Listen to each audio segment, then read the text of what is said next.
Salve, salve família, aqui quem fala é o Lutz do canal Cortes Podcast e no meu primeiro mês monetizado eu já fiz $3.000 só seguindo o que esse cara fala no curso dele. Então se você quer ganhar dinheiro com internet e YouTube sem nem precisar aparecer, confere o primeiro link na descrição.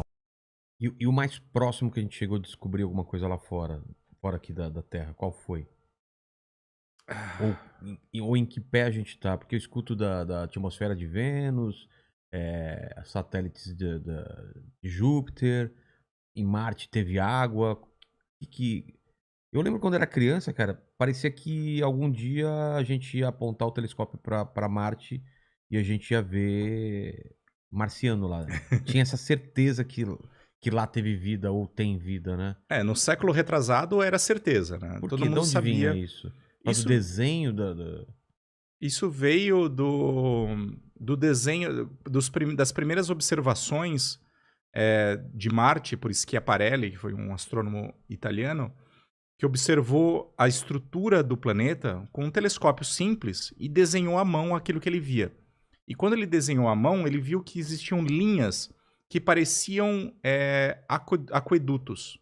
Pareciam realmente rios artificiais feitos para transportar, que ele entendeu que eram feitos para transportar água do polo para o Equador. Mas isso foi uma mistura de uma visão ruim do planeta com um bocado de imaginação. Claro.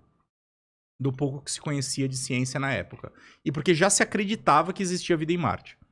Então, ele misturou tudo isso, fez essa proposta de que Marte tinha esses canais tecnológicos aí para o transporte de água. Mas hoje com telescópios melhores, o que eram essas linhas? Ou tipo, era só defeito na lente do cara? Parte era defeito da lente, mas grande parte eram estruturas deixadas por antigos rios no planeta. Ah, então...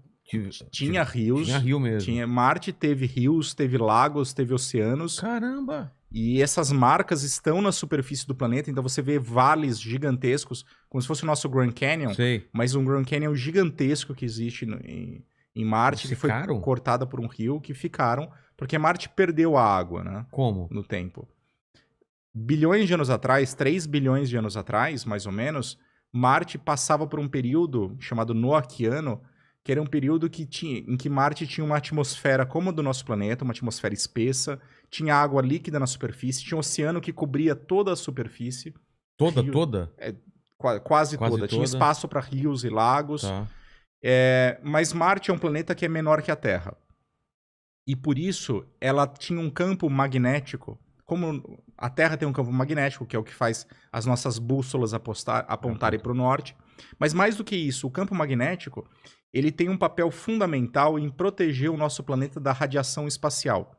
Ele funciona como se fosse um escudo. A radiação emitida pelo Sol, chamada vento solar, vem para cá, que são partículas, ela sai do Sol e ela bateria diretamente no nosso planeta. Se ela bate direto na atmosfera, ela começa a quebrar as moléculas de nitrogênio, de oxigênio e de água que existe na atmosfera, e isso é perdido para o espaço. Fritar essas coisas? A gente chama de erosão. Tá.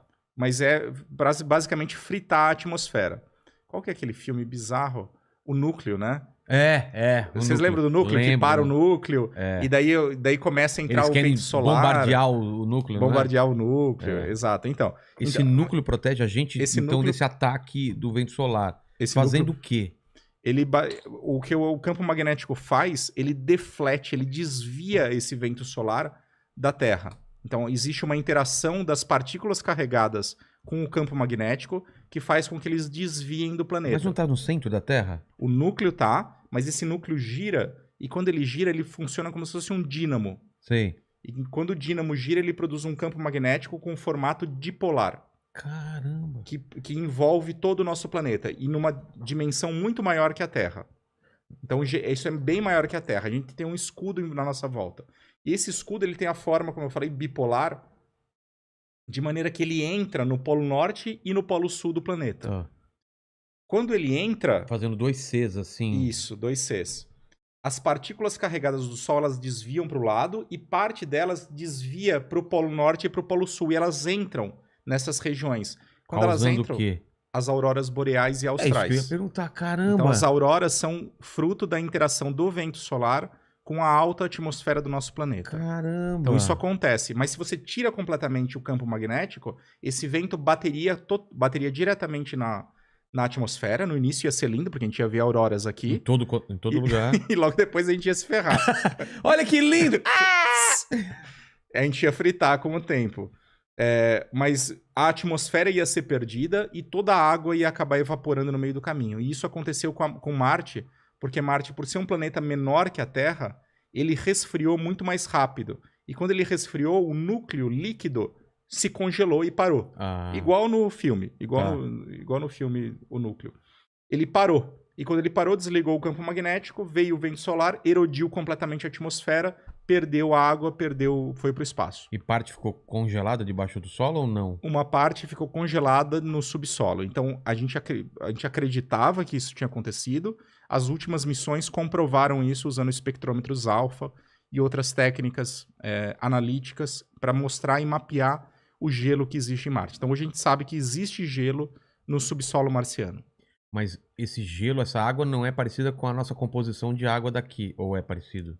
É parecida com a água, quer dizer, a H2O. É H2O. H2O mas igual com muito à Terra. metal, com muita coisa tóxica. O que a gente sabe é que em vários locais existe uma alta concentração de sais, principalmente perclorato de magnésio, que é um sal que é tóxico.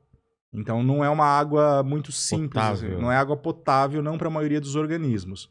A gente vem, inclusive meu grupo mesmo vem estudando micro-organismos aqui da Terra que seriam capazes de sobreviver em ambiente ricos em perclorato, para usar eles como modelo para a vida em Marte.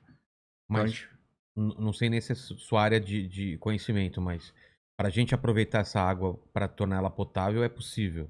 A gente vivendo lá. É possível, mas teria que passar por um processo de filtragem. Tem um processo de filtragem que chama ultrapurificação ou osmose reversa, que é o mesmo que, por exemplo, Israel usa para aproveitar a água do oceano. Eles têm aquelas grandes estações dessalinizadoras. Tá.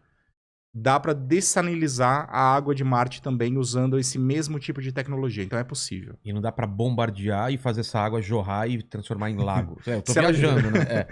Provavelmente algum filme já fez isso, não é? Já teve propostas, inclusive, de pesquisadores de fazer esse tipo de coisa. De jogar uma bomba nuclear e fazer isso. Mas se a gente fizesse isso, a água ia toda para a atmosfera e ela rapidamente ia ser evaporada para o espaço. Porque não tem não tem o campo magnético e a atmosfera hoje ela é muito rarefeita. A pressão lá é 1000 vezes menor que a pressão aqui da Terra. E não tem como reativar esse núcleo e transformar Marte no que ela era no passado, né? Não, reativar o núcleo não, porque ele endureceu completamente. Não com nenhuma tecnologia que a gente conheça, pelo menos, né? Existem propostas de criar campos magnéticos artificiais em Marte. De levar... Isso é uma área conhecida como geoengenharia, ou terraformação. Terraformação já ouvi falar. Que é transformar... A ideia é muito legal, né? Legal. É transformar planetas. Né? Talvez no futuro a gente seja capaz de fazer isso. Star Trek 2, o Ira de Cano, tem isso? Sim. Né? Você não sabe o que é isso, né? Spock volta à vida. Volta à vida. Eles jogam tipo de uma bomba no planeta e ele vai terraformando, ele vai criando vida lá, cara. E o Spock tá lá, por isso que ele volta à vida, entendeu? E já tinham lançado o Spock lá, né? Sim, já tinham lançado o Spock. Então, terraformar... Como que faria isso de uma forma artificial? Então, uma das maneiras de você criar um campo magnético é você lançar um satélite que ficaria entre o Sol e Marte e ele teria um dínamo potente e geraria um campo magnético que seria suficiente para encobrir o planeta. Isso já foram feitas algumas contas e não é impossível com a tecnologia que a gente tem. Ah, é? Não é impossível. Então não precisa de um campo magnético tão absurdo assim para gerar os campos necessários. Caramba, cara, então, que absurdo. Então seria possível gerar um campo, pelo menos isso seria possível. Agora, depois disso a gente vai ter que produzir, a gente vai ter que transformar a atmosfera do planeta numa atmosfera mais densa. E para isso teria que fazer uma coisa brutal como você propôs. Explodir uma bomba, jogar toda a água para evaporar toda a água para a atmosfera, de maneira que ela enriquecesse a atmosfera e transformasse ela em alguma coisa mais respirável.